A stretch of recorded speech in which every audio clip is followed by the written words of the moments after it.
E aí, pessoal, beleza? Bem-vindos, mais uma aulinha de sistemas operacionais. Hoje tá escrito aí, né, que estou dando continuidade à instalação de um sistema operacional, mas na verdade hoje eu só estou querendo falar sobre essas coisas aqui, ó. Particionamento e formatação, tá? Ah, professor, para que a gente quer saber isso? Não, porque isso aqui, todas essas três partes, né, eu só coloquei para a gente não iniciar um assunto que é gerenciamento de arquivos, sem antes a gente saber de onde é que vem essa coisa de arquivos, né, de sistema de arquivos. Então foi todo um processo aí para chegar, né, no assunto que faz parte dos diferentes módulos que se estuda em sistemas operacionais, né? Então, um desses módulos é gerenciamento de arquivos. Aliás, normalmente é um dos últimos módulos, mas a gente está começando aqui pelo primeiro, porque acho que quando a gente começa a trabalhar com o computador, o primeiro contato que a gente tem com o sistema operacional é mexer nos arquivos, né? Pelo menos era antigamente, né? Tudo que você fazia era manipular lá, por exemplo, o MS-DOS ou o PC-DOS. Era emitir aqueles comandinhos lá na linha de comandos, que hoje em dia a gente faz menos, né? Bom, vamos lá. Então aqui é só para relembrar que a gente estava nessa instalação do Debian, né, que foi demorada pra caramba. Então vamos lá, particionamento. O nome já de particionar é colocar em partes, né? Então o que você vai fazer? Você vai pegar um disco e vai colocar esse disco em partes. Vai dividir esse disco em regiões, e essas regiões a gente chama de partições, né? Então é o processo de divisão de um disco em uma ou mais regiões. Lá quando a gente instalou começou a instalar o Debian, né, a gente tinha lá a opção de instalar, fazer uma partição única, né, que você ia ter só um sistema operacional, então tasca tudo numa partição só, para não ter dor de cabeça. Mas aí ele acaba que ele faz duas partições, né? Uma ele faz a partição para o nosso sistema operacional e uma outra partição de swap, né? Uma partição de troca, lembra disso? Né?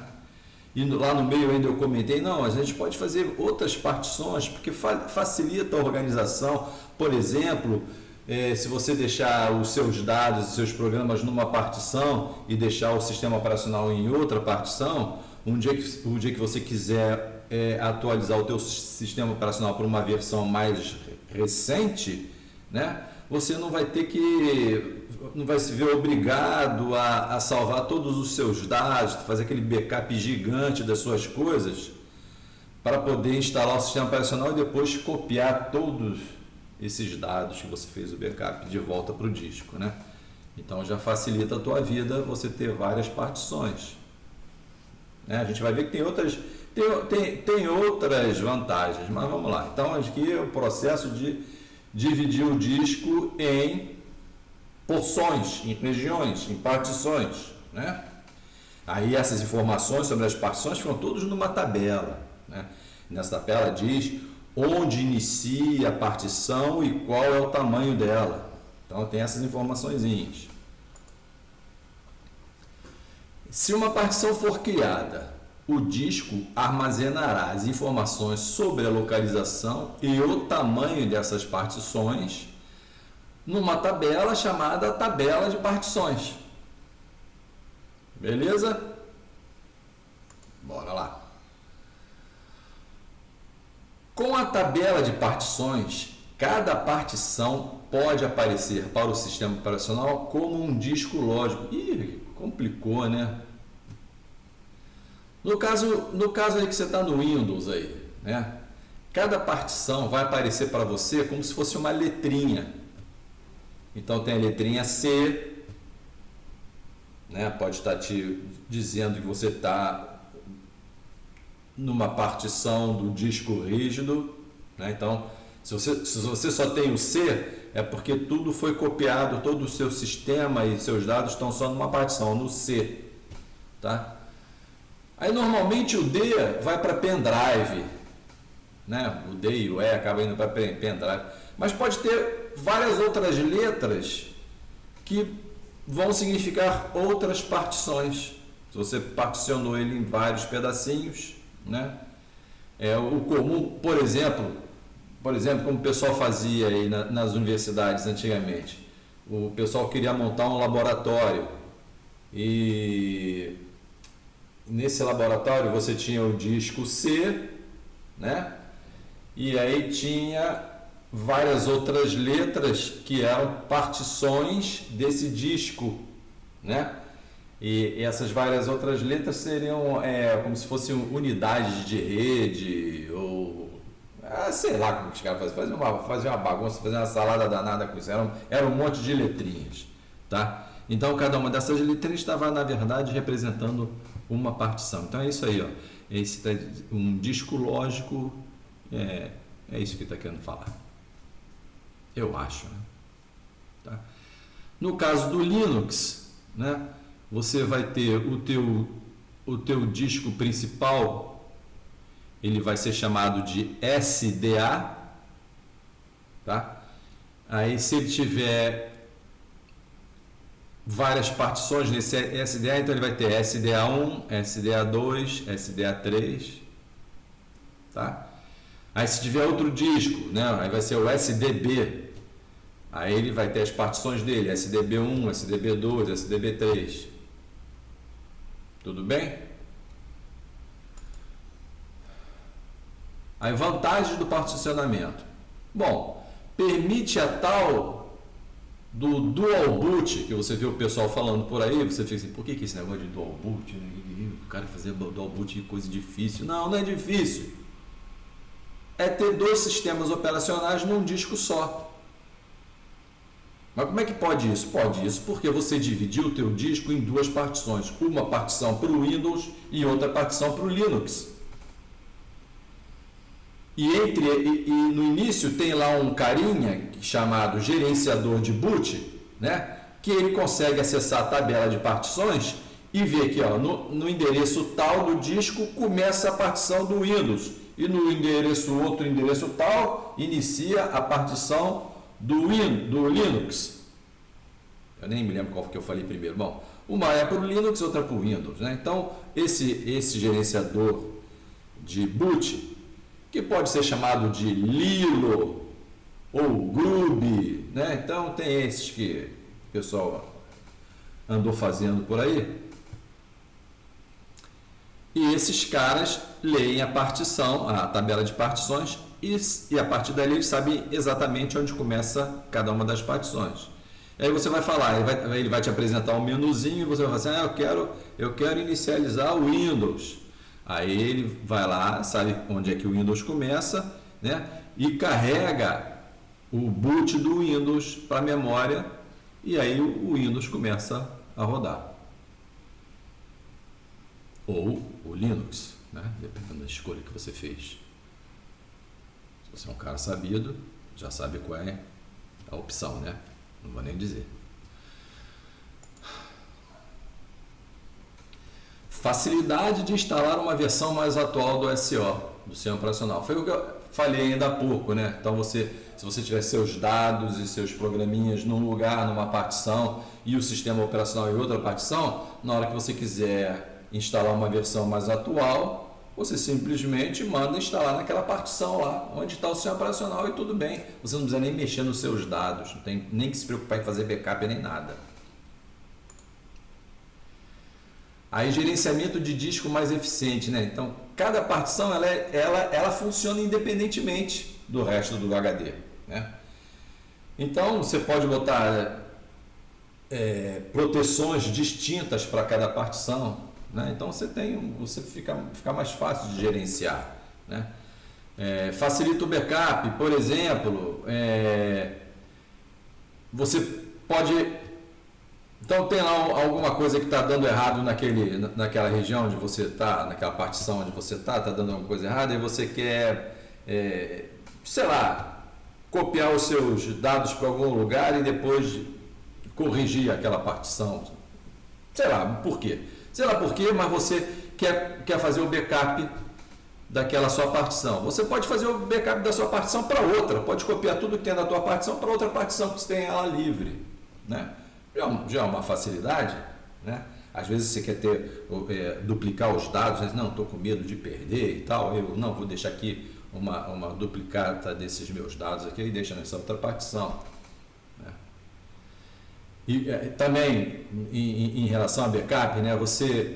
Às vezes a gente quer salvar os dados que a gente está produzindo lá em algum programa, então você tem medo de que se o computador pifar, você perder aqueles dados e tal.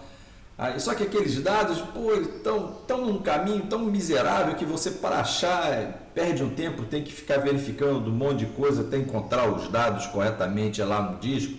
Aí o que tu faz? Né? Em vez de fazer isso, você faz o seguinte, o negócio é o seguinte, eu vou fazer o backup da partição inteira e ponto final. Né? Que é muito melhor do que você fazer o backup de um disco inteiro, né?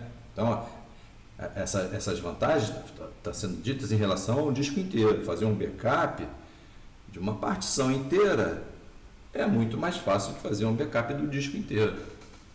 Então, às vezes você está com preguiça de procurar os seus dados e fazer só aqueles backup só daqueles dados, né? Aí você faz logo da partição inteira. Mas fazer isso com um disco inteiro, tu já ia pensar outra vez, cara, 1 terabyte, como que eu vou fazer backup de 1 terabyte? Deus me livre, não tem como, né? Então aí a gente pensa melhor, mas com partições facilita a vida. Ou não, né? Aí outra coisa, facilita a segurança, pode facilitar a segurança. Por exemplo, o sistema operacional pegou um vírus, né? Então o vírus focou em infectar o sistema operacional. Mas se teus dados estão em outra partição, né, vai ser mais difícil deles serem infectados por esse vírus. Tá?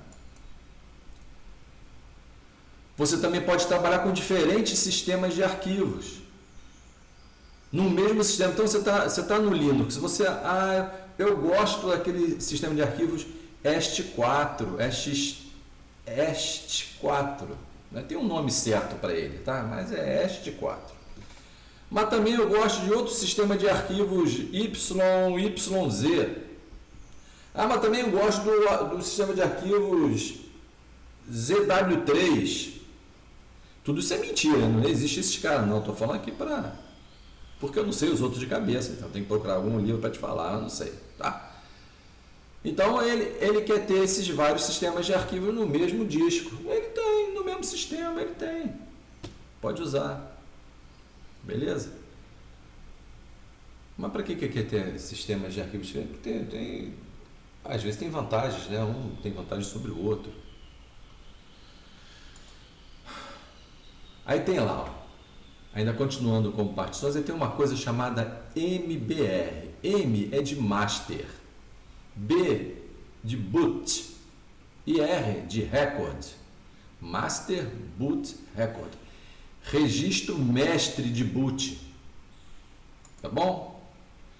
Então quando o teu sistema utiliza o MBR, né, as partições elas podem ser do tipo primária e estendida, beleza? Você só pode ter, no máximo, 4 partições primárias. Tá? O MBR só te permite 4 partições primárias. Ou 3 partições primárias e mais uma partição estendida. Beleza? 3 partições primárias e uma estendida, ou então 4 primárias. No caso de você fazer uma partição estendida, né, é que dentro dessa partição estendida você vai colocar várias partições lógicas. A partição estendida serve como um container, como está aqui escrito, não está? Não está não? Está aqui, ó.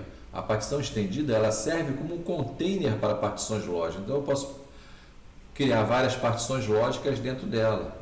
Então essas partições lógicas vão aparecer lá para você lá no Windows, lá com várias letrinhas diferentes, né? Tá?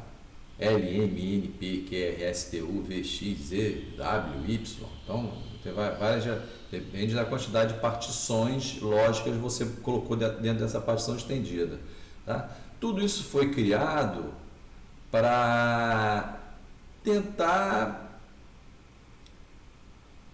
melhorar as limitações que o MBR dava com essas 4 partições que ele permitia, né?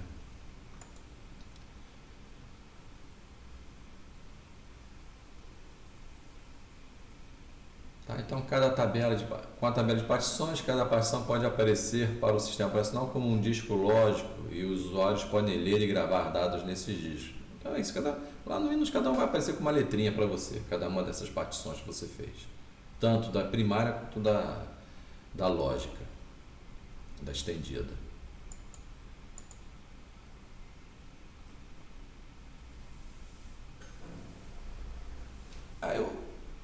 Algumas pessoas chamam o MBR também de setor de partição ou tabela de partição mestre, né? Porque dentro do MBR, né, na verdade o MBR é um nome que se deu para o é o primeiro setor de um disco, tá? É o nome que era dado para esse primeiro setor do disco. Por quê? Nesse primeiro setor do disco é que tinha essas informações de tabela, nos primeiros 64 bytes. Eu estou falando aqui, mas eu estou sem certeza, tá? Desculpe, tá? Mas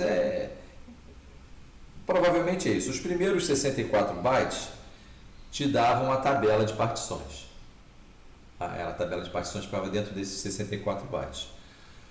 No restante dos bytes, eu nem sei se são 64 mesmo, aí não importa.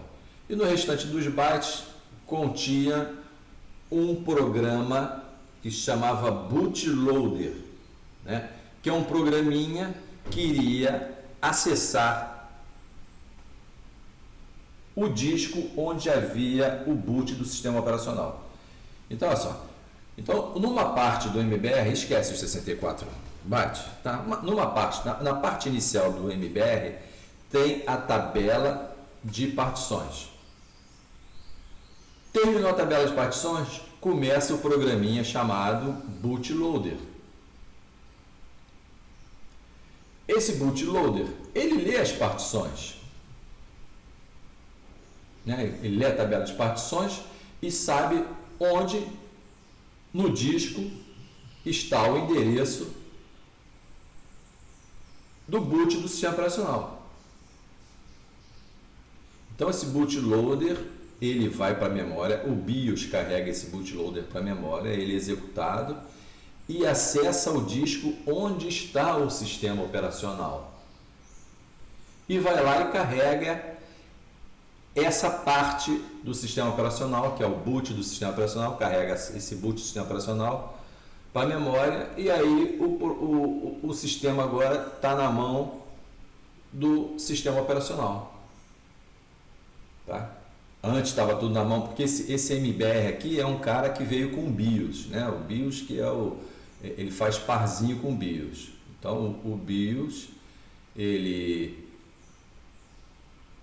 carregava o bootloader, né? E o bootloader na memória, quando era executado, ele encontrava através da tabela de partições, ele acha o sistema operacional, o endereço do sistema operacional e carrega o sistema operacional para a memória, tá? Isso aí é isso aí. Beleza? Então ele tem esse nome porque ele inclui uma tabela que contém informações sobre cada partição na qual o disco rígido foi formatado.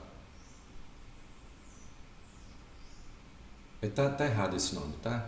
Esse nome formatado aqui pegou mal aqui nesse local, porque formatado é um nome meio, é uma palavra-chave da linguagem, então não deveria ter sido colocado, tá? Na qual o disco rígido foi particionado, seria uma palavra melhor. Então, além da tabela, o MBR também inclui um programa que lê o registro do setor de inicialização da partição que contém o sistema operacional. Então, ele lê o boot do sistema operacional, né? Então, esse setor de inicialização da partição que contém o sistema operacional, ele lê o boot do sistema operacional. Então, ler significa colocar o que está ali no disco na memória. Então, ele vai pegar, né, esse registro, né, que na verdade é o boot do SO, e ele vai colocar na memória, e o boot do SO vai dar o boot no sistema operacional. Tá? O setor de inicialização é o setor de um dispositivo de armazenamento que contém o código para inicializar um sistema. Palavrinhas complicadas para dizer contém a parte do boot do sistema operacional. É isso aí que ele está falando. Tá? Então, o nome completo do boot é bootstrapping. Né? É o processo... não adianta você procurar significados nessas palavras. Boot, bootstrapping não tem significado nenhum. Isso é uma coisa de americano, das lendas dele, sei lá, do folclore dele, das historinhas dele, de se levantar com as próprias botas, segurando nos cordões da bota, ele se levanta, eu sei lá que diabo é isso, que eu não sei o que é, e aí você nem precisa saber, porque isso aqui não tem um significado tecnológico nenhum, tá? A realidade que a gente pensa no boot como a inicialização do sistema, beleza? Então, o Bootstrap é o processo pelo qual um pequeno programa inicializa o sistema operacional instalado em um computador. Então, dar o boot é carregar o sistema operacional para a memória e botar ele para funcionar.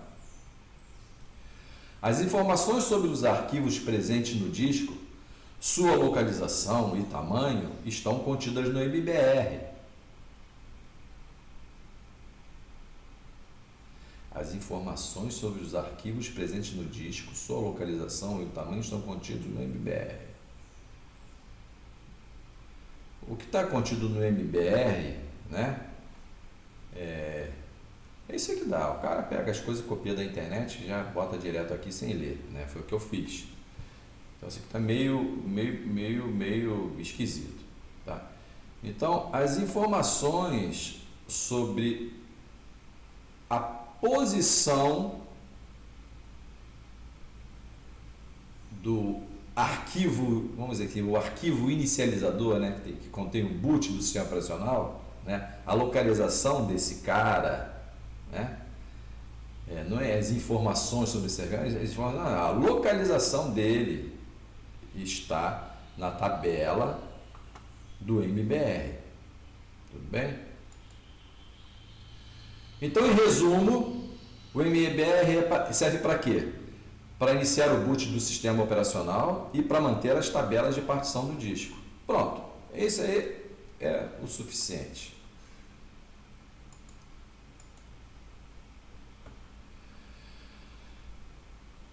Quando o MBR, né, ele é uma coisa que vem aí desde o início dos anos 80, sei que não vem já no final dos 70, não tenho certeza, tá? Mas dos anos 80 até quase 2000, ou entrando em 2000, e até hoje, ainda, se você tiver com um computador mais ou menos antigo, né, você vai estar lidando com o MBR. Então, ele é um cara muito famoso, tá? Mas ele é antigo, e coisas antigas têm limitações, né? Porque no passado ninguém imaginava que você poderia ter um disco de 1 terabyte. Isso é uma coisa inimaginável, tá? Era inimaginável. Ninguém sabia que a tecnologia ia avançar tanto e os preços iam cair tanto, né? Então, coisas que eles pensavam antigamente são limitadas. Não porque eles eram burros, pelo contrário, os caras antigamente eles eram muito sabidos, né? Mas eles estavam envolvidos com limitações tecnológicas que eles não conseguiam imaginar, só em ficção científica, né? Então aqui com esse MBR tem as limitações de só poder 4 partições, tá? E essas partições elas só podem ter 2 terabytes, tá? Então do jeito que os blocos do disco são endereçados, né? Então os blocos eles são feitos em endereços de 32 bits, nesse esquema aqui, né? Ele utiliza endereços de 32 bits. O que significa 32 bits? Significa que você pode fazer 2 elevado a 32 combinações diferentes, quer dizer, vai desde do 32 zerinhos até 32 unzinhos, você vai variando isso tudo, você vai ter 2 elevado a 32, tá? Então, 2 elevado a 32 vezes 512 dá 2 terabytes. Está aqui a continha, aqui, ó. Nem precisa ficar pensando, né? Tá aqui, 2 elevado a 32 vezes 512. Tá? Aí está aqui 2 TB. As pessoas gostam de complicar as coisas. Antigamente só tinha o terabyte. Hoje em dia tem essa coisa com esse izinho aí que modifica um pouco, né? Não deve ser exatamente 2 terabytes, deve ser outra coisa, outro valor. Mas vamos pensar em 2 terabytes mesmo. Tá? Então, só que hoje em dia, por exemplo, você encontra discos com mais de 2 terabytes, não é? Então, se você tem um disco que tem mais de 2 terabytes, como é que você vai particionar esse disco? Você não vai conseguir, porque você vai ter que dizer assim, ó, no endereço 3 terabytes, como é que eu vou colocar aqui o endereço 3 terabytes? No endereço 3 terabytes começa a partição 2.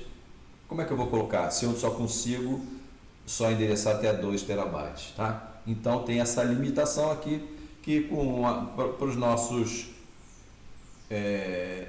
discos atuais aquela pessoa mais riquinho, né, que compra 2 terabytes aí fácil, mas a gente não tem isso, né?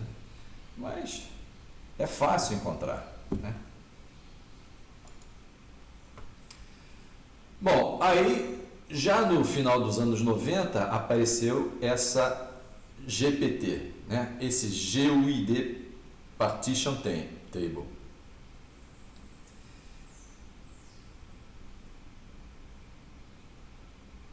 ID vem de identificável, né?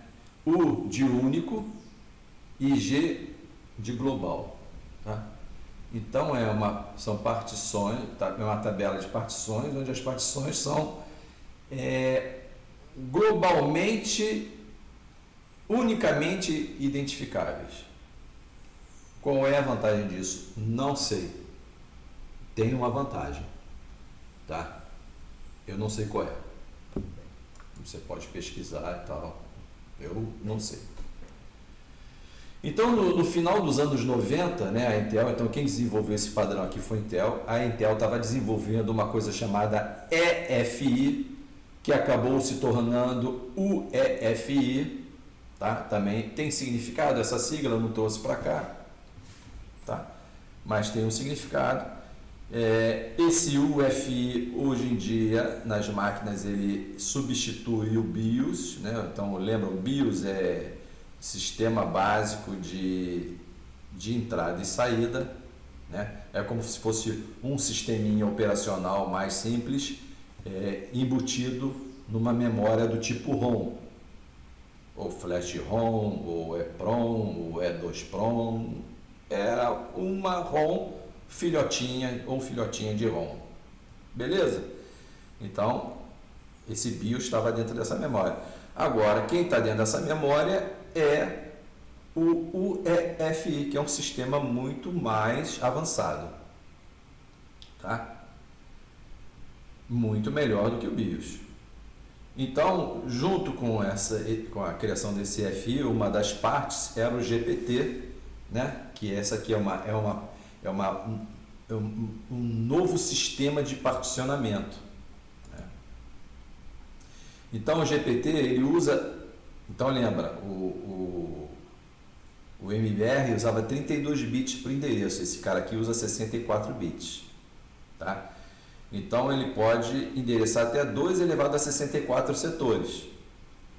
Se considerar que cada setor tem 512 bytes, né, ele vai ter esse tamanho aqui, ó, 9 zettabytes. Sei lá o que é isso. É muita coisa. Tudo bem? Então ela pode criar endereços que alcancem zettabytes, tá? Então por algum tempo, né, acho que por um bom tempo a gente não vai ter discos que cheguem, né, nesse valor aqui, tá? E nos meados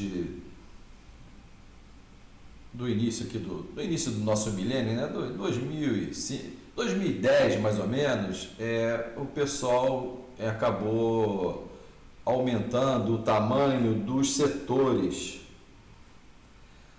tá? Os fabricantes de discos começaram a aumentar o tamanho dos setores porque eles achavam que era mais fácil de gerenciar. Eu não sei qual é a história, mas eles aumentaram o tamanho para 4K, né? 4096 bytes. Se por acaso o tamanho do setor for 4096 bytes, aí você vai multiplicar 2 elevado a 64 vezes 4096 bytes, que vai dar 75 zettabytes. Beleza? Em resumo, essa GPT aqui, ela permite, né, endereçar grandes endereços, tá? Na casa dos zettabytes. Então ela não tem limite. Os nossos discos hoje nem sonham chegar perto de zettabyte, tá? Então ela pode particionar qualquer disco que aparecer, ela não tem problema nenhum que ela particiona. Além disso, não sei se está aqui, tá. Ela permite uma grande quantidade de partições primárias. Não sei qual é esse limite, né? Eu não sei qual é essa quantidade, tá? Não me aprofundei, mas deve ter um limite, eu não sei qual é. Mas, através dos sistemas operacionais, esse limite é de 128 partições, tá? Então, aqui você consegue ter 128 partições primárias, tá? Não precisa fazer nada de estendido, é a partição primária mesmo. E essas partições, cada uma delas pode ter esse trampo, olha, 75 zettabytes, sei lá, né? Bom, beleza aí? Então, a GPT também armazena um pouco mais de informações, né? Então ela sabe como que as partições estão organizadas e como inicializar o sistema operacional em cada uma delas, tá? Então, com essa quantidade de informações adicionais que ela tem, se uma partição for apagada ou corrompida, ainda é possível inicializar e recuperar alguns dados, tá? Isso aqui eu não sei te explicar, eu tirei direto, isso aqui eu acho que do Wikipedia, tá? Não me lembro de onde que eu tirei. Aí eu não sei te explicar isso aqui, mas vamos esperar que seja verdade, tá? Então tá aqui um esqueminha da GPT, né? Então tem uma parte inicial aqui da GPT e tem a parte final da GPT, tá? Então a parte final da GPT é uma cópia da parte inicial. Isso é porque se isso aqui estragar, né, se corromper de alguma maneira, né, e aí você não conseguir acessar mais nada, né, tem uma cópia, né, e essa cópia pode ser usada para recuperar isso aqui. E essa aqui pode ser recuperada através dessa. Então, uma recupera a outra em caso de de algum problema lá, um meio magnético, sei lá, corrompido de alguma maneira, tá? Então, por motivos de compatibilidade, né, eles mantêm aqui um MBR. Eles chamam até de MBR protetivo, de proteção, né? Isso é para que, às vezes, você tem algum programinha, né, de algum utilitário aí de disco que faz alguma coisa nos discos, às vezes ele pode achar que está tendo algum problema na partição, porque esse programinha ele foi feito para MBR, aí quando ele encontra a outra partição, ele pode dizer que tem alguma coisa corrompida e não consegue corrigir, por exemplo, né?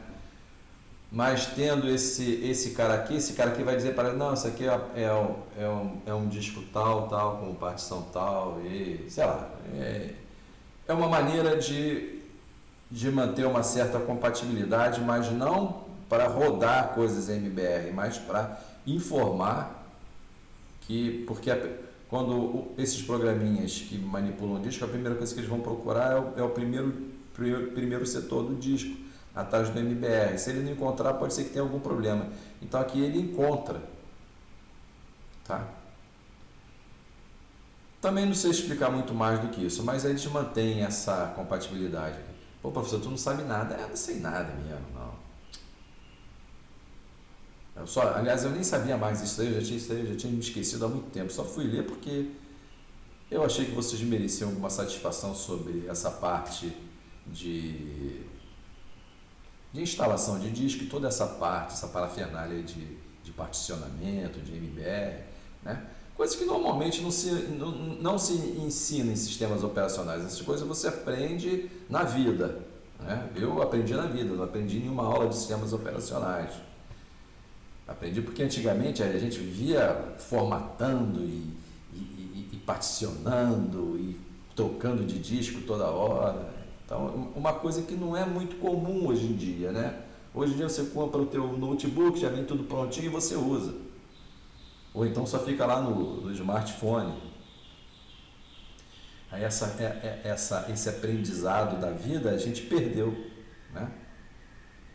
Antigamente você montava o seu computador, você sabia quais eram as peças que você ia colocar, você escolhia tudo. Hoje em dia você não escolhe nada, você compra um pacote e fique satisfeito, e não pode nem trocar. Porque não, é tudo integrado numa placa, você não consegue fazer mais nada. Então, a única coisa que você consegue fazer é trocar de disco, né?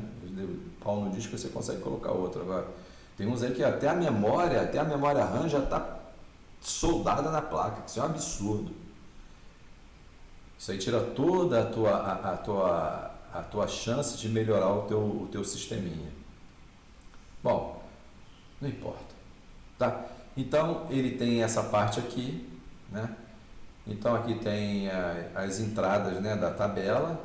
Então tem entrada 1, entrada 2, e vai até 128. Mas essa limitação aqui de 128 não é uma coisa do GPT. Tá? Aí, passado essa parte aqui desses cabeçalhos aqui, né, começam as partições. Aí tem partição 1, partição 2 e 3, sei lá quantas partições você fez no disco lá. E no final vai ter a cópia aqui embaixo. Tá?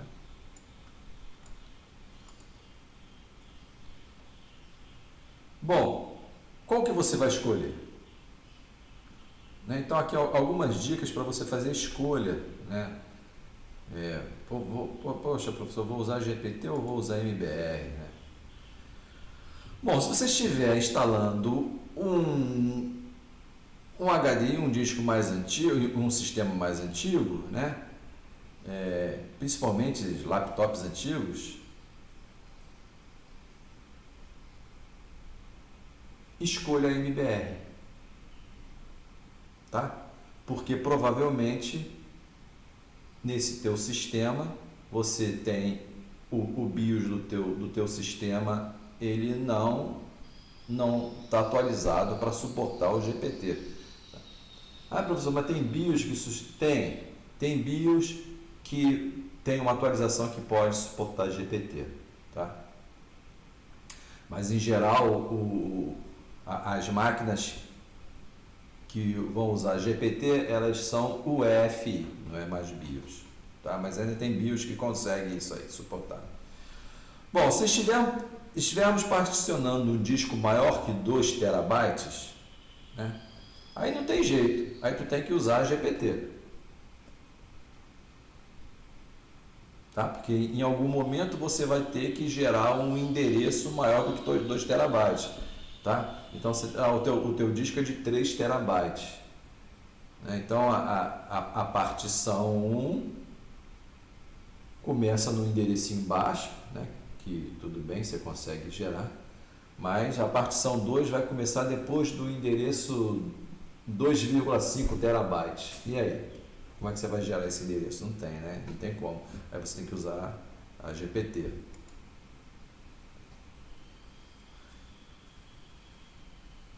Se o teu sistema é UEFI, usa GPT. Tá? Beleza? Usa GPT. É UEFI, usa GPT. É disco grande? Usa GPT. É computador velho? Usa BIOS com MBR. Agora, se nenhuma dessas classes aqui for a classe do seu problema, né? Você escolhe GPT ou MBR.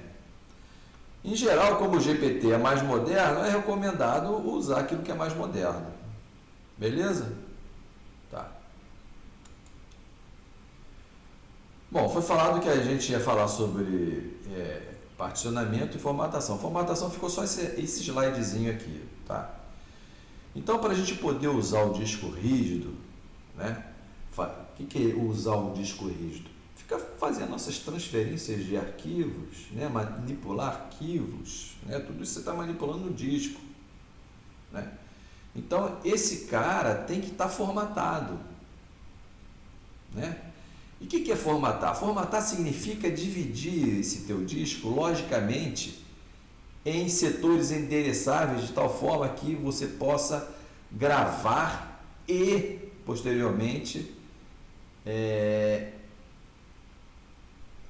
ler, né? Você vai gravar e ler aquilo que você gravou, tá? Então esses caras têm que estar em endereços lógicos, né? Em setores endereçáveis, né?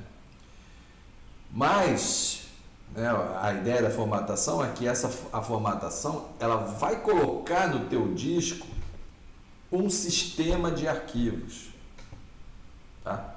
Então a formatação do disco rígido, antes que alguém pergunte, também não vai perguntar porque isso aqui não é online, né? É offline, então você não vai perguntar, mas você vai perguntar aí na sua cabeça. Você vai falar assim: ah, professor, mas eu li que existe formatação baixo nível e formatação alto nível. É verdade. Tá? A formatação baixo nível, que divide o disco em cilindros, em trilhas, em setores, etc. e tal, isso acontece na fábrica, o fabricante faz isso. Até algum tempo atrás, em alguns discos, você conseguia fazer formatação de baixo nível para corrigir algum defeito magnético. Tá? Mas isso não existe mais. Isso não, né? Esquece isso. Esquece, não tem formatação baixo nível mais. A formatação baixo nível é só lá na fábrica. Tá? A nossa formatação aqui é alto nível. Aí você ainda pode perguntar assim: ah, mas professor, tem uma formatação rápida e tem a formatação lenta, que eu sei que eu fiz lá no Windows, no outro dia fiz essa formatação. É verdade, tem a formatação rápida e a formatação lenta. A formatação rápida é que ele não vai verificar nada, ele só vai fazer aquela formatação mesmo e não vai verificar se os setores estão em ordem, se não estão, não vai fazer nada, só vai formatar ali e acabou. Botar o sistema de arquivos ali, ponto final. Agora a formatação lenta, ela vai verificar o teu disco todinho, né? Vai verificar se está tudo em ordem. Mas formatação baixo nível é só lá no fabricante mesmo, tá? E a formatação aqui que a gente faz é o seguinte: ela vai colocar a estrutura do sistema de arquivos no disco, né? a estrutura de diretórios, aquela ideia de diretórios para você conseguir trabalhar no disco, de acordo com aquele teu sistema operacional, né? Do jeito teu, as estruturas do teu sistema de arquivos que você escolheu lá no teu sistema operacional, tá? No caso do Windows, você não tem escolha, né? Você vai usar, eu nem sei se tem escolha, eu acho que não tem, né? Você vai usar o NTFS, que é um sistema de arquivos bom que o Windows tem, né? Você vai usar esse daí. Mas é possível usar outro, né? O FAT32 é um outro sistema de arquivos, né? Que você usa para formatar pendrive, por exemplo, né? Ou você usa o FAT32. É bom porque o Linux também lê FAT32, né? Eu acho que o Linux também lê NTFS. Agora o contrário não, o Windows não lê o EST 4 do Linux. Tá? Então a criação do sistema de arquivos é durante a formatação. Sistema de arquivos é um método de organização de dados. Tá? Então você vai ter todo um sistema de diretórios, né, ou pastas, se você preferir falar, e vai ter uma tabelinha também, uma tabelinha para endereçar essas coisas, né? Tudo tem endereço, né? Então, em um determinado momento da história, a gente teve a FAT16. A FAT16, ela limitava a gente também a usar discos grandes, e não eram grandes na época, né? Porque FAT16 usa endereços de 16 bits. Então, era 2 elevado a 16. Então, 2 elevado a 16 dá 65.000, mais ou menos, né? Então, 65.000 multiplicado pelo tamanho do cluster lá, que o cluster é um conjunto de setores, né? Então, isso ia te dar o máximo que podia acessar. Aí aumentaram essa FAT, né? Já teve FAT12, que foi usada bem no início, né? FAT12, que era usada nos disquetes, né? Que eram uns discos magnéticos, né?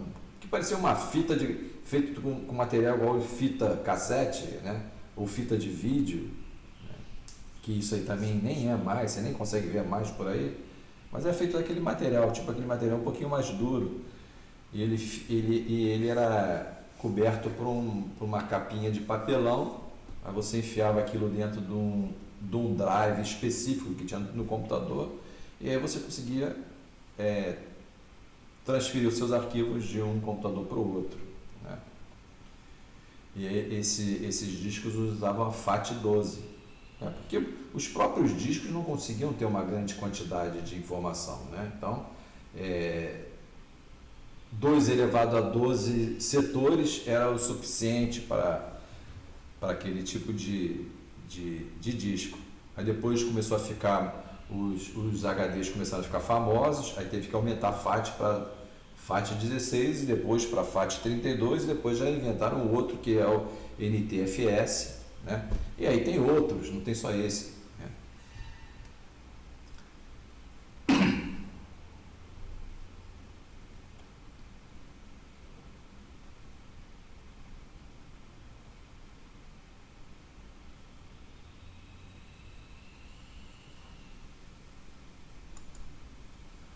Bom, aqui só para mostrar que quando você formata, né? Então isso aqui eu tirei do Windows, né?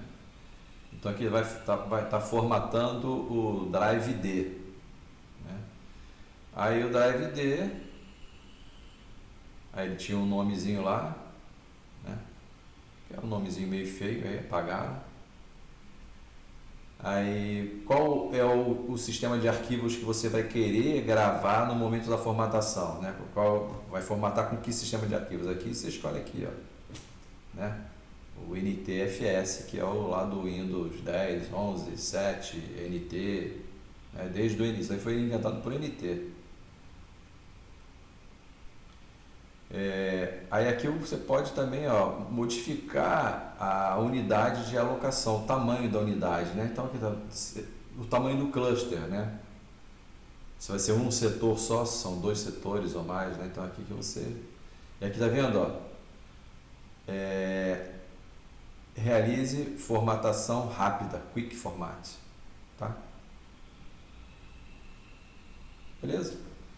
Então,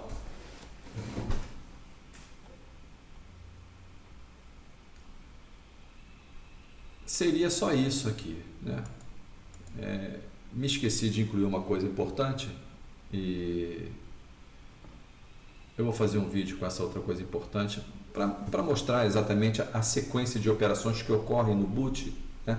Que cada um desses caras que a gente está falando faz no momento do boot, tá? Então vou fazer uma outra, realmente eu me esqueci. Mas tudo bem, tá? Então até a próxima, obrigado por ter assistido. Até mais.